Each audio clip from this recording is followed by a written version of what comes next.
Well, good morning guys, this is Rick. I hope you're having a great day. Alright, it's early in the morning, we're back in the van, and today I'm going to be starting and hopefully getting quite a lot of progress done on the bed. So this morning I made a decision. I'm going to get up nice and early and I'm going to spend this whole weekend working on building this bed. It's kind of been bugging me, sat in the back of my mind there waiting to be done. I was thinking I might delay it until the spring, until the weather gets better, but actually I need to get this done because it's kind of hanging over me, and I'm actually kind of in the mood to do it. I'm kind of back in the zone again. So it's nice and early in the morning. It's sort of 8:30 in the morning right now, and I'm here in the van and I'm going to spend the whole day working on this. Now, I've been pondering all sorts of different designs for the bed, you know, whether I can have a pull-out one, an extendable one, whether a fold-away one. Thank you for all your comments and suggestions for, you know, various ideas. So I've settled on a design for the bed now, and I'm actually going back to my original plans, which was the reason why I did this this second interior build in the first place. I wanted to remove the bathroom because it took up too much real estate, and by doing that, that would enable me to have a fixed bed with a large garage, which is exactly, you know, why I'm doing this in the first place. So it kind of made sense, despite having all of the, you know, like the Murphy bed idea or the pull-out bed idea. Now it's nice to sort of, you know, ponder and mull over those ideas, but ultimately this is what I wanted, was a fixed bed with a large garage, and so that's what I'm going for.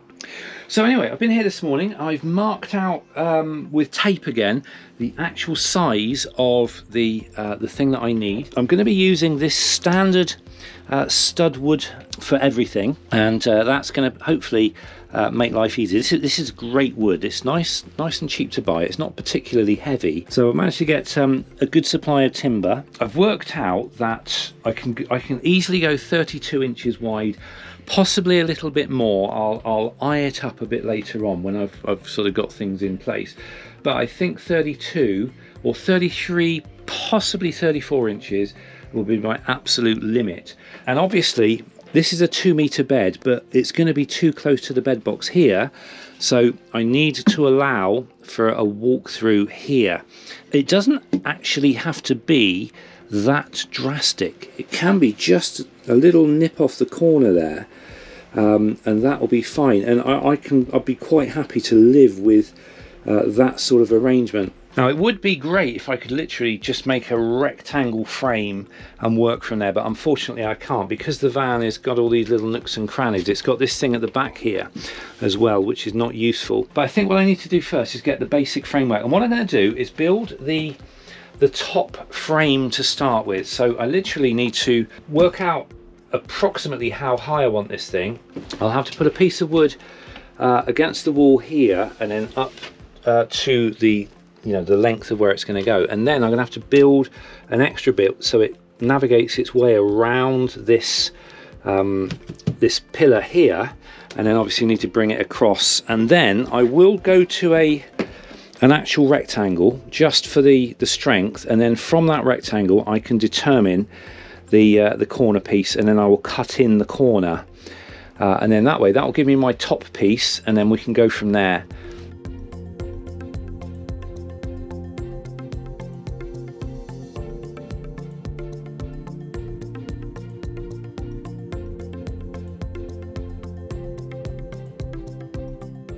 Now, once I've sort of figured out, once I've got this piece, and this piece, I should be able to build the rest indoors at home. So the rest of the framework, and then bring it out here, test fit it, make sure it's okay, and I'm going to run with that, and we'll see what happens.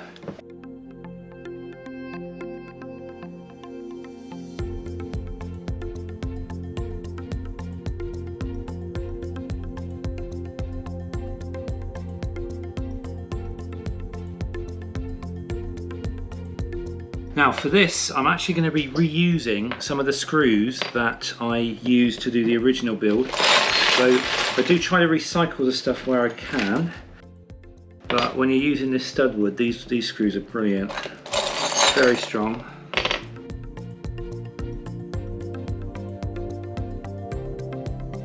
Right, that'll be more than enough. Right, there we go. From the measurements I took in the van, I've managed to construct this thing, which should go around that little pillar at the back. So I just need to go and test fit this in the van now, and if it's okay, I'm going to construct the rest of it, take a few more measurements, but I will construct the rest of it here in the house, and then we'll see what's what. I got it wrong. This is supposed to be on the end here. So that's okay, a little adjustment and it'll be fine. Okay, so there's going to be a very slight change of plan. I've altered this arrangement simply because I'm going to install some spacers, or rather a gap between the wall of the van and the bed frame, because I want to be able to tuck my duvet down the side. There's nothing worse than having a bed that goes right up to the wall, so you can't actually tuck your blankets or whatever down the side of the bed. So I'm going to make the bed frame stand off from the wall just enough so I can get a duvet tucked down the side. So I had to make some alterations to the sizes here, but this is all perfectly good now. So I've made my crosspiece, and now I've just got to make the rest of the framework, and then we should be good to go. Right then, there we go, that's it, job done so far. It's all screwed and glued. So all I've got to do now is go and do a little test fit of that, and if that is satisfactory, and I think it's going to work, then I need to get the router out, and I need to take out some little edges along here so that I can put the bed slats on it, but I'll cover that in a moment. Okay, so these are the IKEA bed slats that I've got to go across, and what I've got to do is I've got to route in a little edge in which these can sit. Now I've set the depth to the same depth as the bed slats, and I'm just going to probably do it in 2 passes because I want a reasonable edge on there.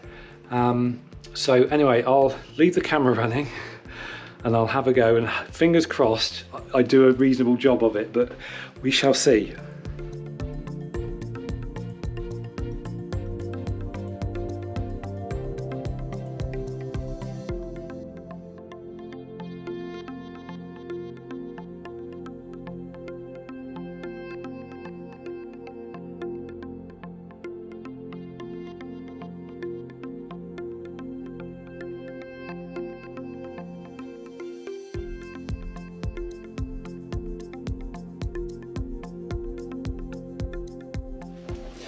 Alright then, so I'm reasonably pleased for a first attempt. It's come out how I wanted it, or how I needed it to. That's pretty much all I need. It's just this lip, on which the slats can sit, and I'll probably screw them down as well, but hopefully there's enough. I've done it wide enough to screw them down as well. Might be a little tight, we'll be okay. But I've sanded this down and it's fine. There were some bits that I couldn't do because of the shape of the wood, and also the little guide was butting up against this, which meant I couldn't go all the way to the end. But it doesn't matter because these slats are going to be spaced out, so hopefully it'll work out just fine.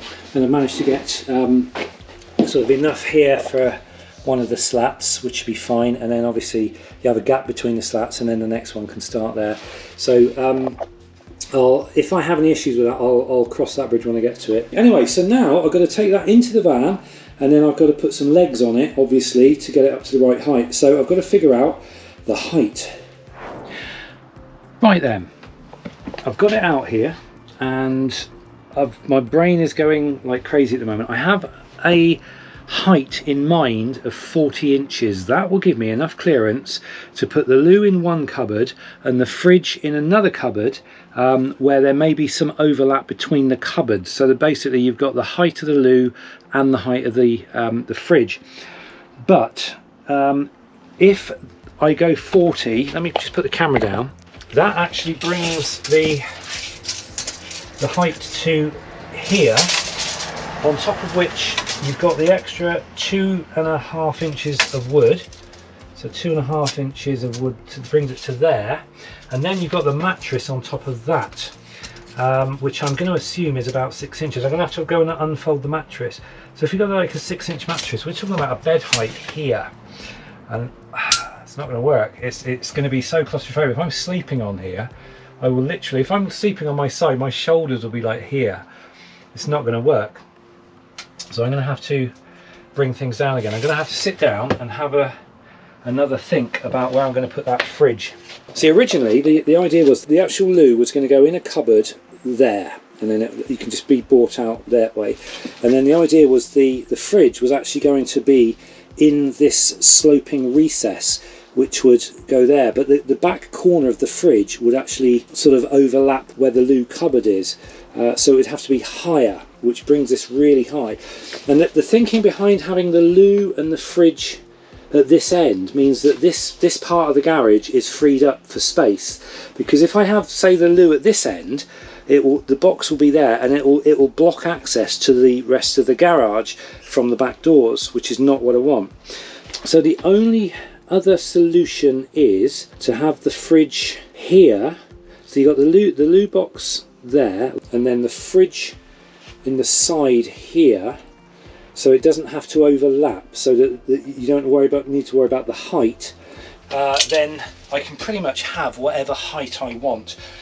So I think I'm going to run with that, and like I say, I'll put the loo box in the corner, and then the fridge can be in its own cabinet sort of from the side here. So what height do I want? Let's have a look. So it's 43 inches to the window. So take off the 4 inches of the what's his name there. All right, we've got the height of this, which is 60. Okay. Then we've got the height of this, which is 40. And that is our golden number. That right there, where my fingertip is, that's the number we want. So it's 35. 35. Alright, I can ponder this all day long, but I'm just going to go for it. So the golden number is 35. I need legs that are 35 inches long, and I need at least 4 to start with, and then I can work out from there where I want the next ones. So let's go and cut some wood. Okay, feels like we're making quite good progress at the moment. It's only like 12 o'clock, and I've got quite a lot done. I was sort of dreading doing that initial shape of the bed, because it's so intricate and so many nooks and crannies and things on it. I knew that was going to take some time, because I started at sort of, I don't know, 8:30, 9 o'clock this morning. So it's 10, 11, 12. So it's taken like a good 3 hours to do, but the rest should be reasonably plain sailing. So anyway, I've cut 5 lengths of 35.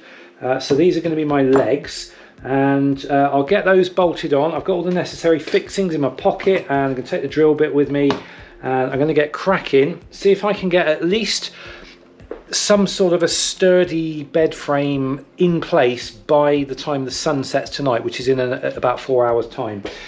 So I need to stop drinking my coffee and go out there and get on with it. Okay, there we have it. The basic structure I need. I think I'm going to have enough room to shimmy by. It will be a little bit tight to get by into the kitchen, but also with this here, I can pretty much do everything I need. I've also rounded off these corners, because at a later date there's going to be this profiling. I should have done this for that seat corner there, and I still can. I still have that option, although I'll worry about that another day. But yeah, so I can actually get the corner things right up to the top here, and then I will 3D print some sort of a cap to go on top of that. The only problem is I can only get this on this corner and that corner there, which are basically the 2 main visible corners. This one's sort of it's not going to work, obviously, because I've got this thing in the way, and these obviously they're not 90 degrees, so it wouldn't work. But I think what we've got here is the makings of a potentially quite a cool piece of furniture. So all I can do now is strengthen this and secure it, and obviously think about where the cupboards are going to go as well. And that's probably going to take me the rest of the afternoon. and I've got about 3 hours of daylight left, so I'm just going to get cracking with it, and I will come back to you at the end and we'll have a look and see how far I've managed to get. I think that's a good plan. I'll see you in a moment. Right then, I'm out of light, I'm out of energy, and I'm out of wood. So this is what we got so far. Let me just grab you. It's pretty sturdy now. I've got a few strengtheners on there. I've temporarily cable tied in a couple of spacers just so that it was in the right place, and it's attached to the wall on one side, not to the other yet. I've run out of wood, and like I said, I've run out of light and energy, but I'll carry on tomorrow. But we've got the sort of the start of the makings of a big shelf that's going to appear above the cupboard, which is going to house the little loo there. And this cupboard can be just sort of a general knickknacks cupboard, and what I'll do is I'll have a big tambour door on the front here. I'll see if I can get a full height tambour door. That would be pretty good. But on the side here, I'm not entirely sure what we're going to be doing on the side. I'll carry on thinking on about that, but I have had to put a little strengthener in up there. So, but what I was thinking was either a massive tambour door, just so that you've got access to everything in the garage, or I don't know. Obviously, the fridge is going to go here, so that'll take up some of the space. So I think it'll probably be the fridge, and then yeah, probably a big tambour door that side. Same sort of design as these ones here. The back I'm going to leave open because it's the back door is always closed, and the only time I open the back door is if I need access to the back. So I'd rather have that space open than have to contend with dealing with doors as well, especially if the doors want to shut themselves or get the doors will get in the way. So I will leave the hole at the back there open. But this is pretty much the garage space I've got, obviously minus whatever intrusion the fridge has, which will sort of be here. But yeah, like I say, it's I've run out of wood now, so I've got to go, and I've actually got to get the van in such a state that I can drive it, because I've got to drive down and go and get some more wood. But there we go. So that's the progress so far. That's taken me all day, and like I say, I'm pretty pleased with it. I think it's pretty much the right height. It looks the right sort of size. I think I could sleep on that quite happily. So we're getting there. So that's it for this video, and thanks for watching. Have a great rest of the day, and I will no doubt catch up with you in a part 2 at some point very, very soon. Until then, take care.